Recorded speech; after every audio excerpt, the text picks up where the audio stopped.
to me, it seems like the United States military right now is led by incompetent midwit losers up at the top. And this is not an insult. I realize there's guys in the field that are very good at leadership and they care about the people that work underneath them. I totally get that.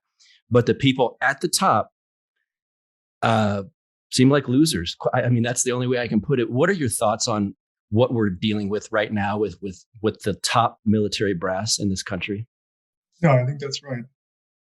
And I think it's a consequence of a culture that promotes people based not on merit, but their willingness to kind of toe the party line. And there is a party line in supposedly nonpartisan organizations like the Pentagon or organizations that are supposed to be apolitical, right? Because their concern is supposed to be national security, not the politics of one of the two parties.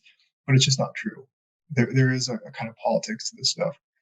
And so that's why people like Mark Milley will rise to the top. And people like Michael Flynn will become pariahs. And so I think it's important to make that distinction between enlisted, or at least people that are, I don't know what to call it anymore.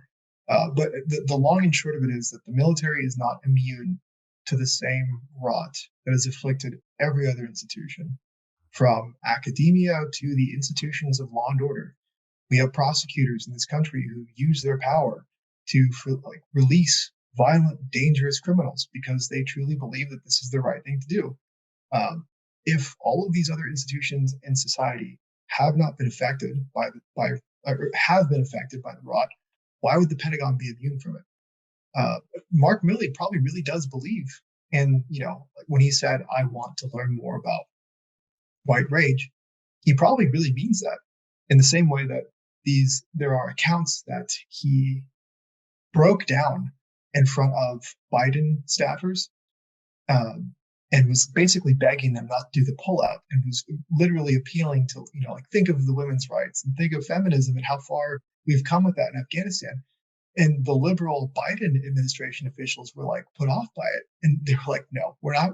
They pulled a facts don't care about your feelings on Mark Milley, who was appointed by a conservative president. So no, I think it's totally fair to say that the rot is real. What to do with it is the big question. No one has written a story about this yet, and I have so many things I need to write, but I want to get to this if possible. But if you recall the suicide bombing that killed 13 Americans, there was text messages that were being posted to Instagram pages coming from people that were either overseas or new people that were overseas. And some of these were from people that were actually deployed over there. And they're writing stuff like, we knew that there was a bomb threat a day before.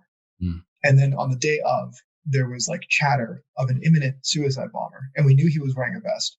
They basically knew that they knew that this attack was imminent up to immediately before it went off, and no precautions were taken by leadership.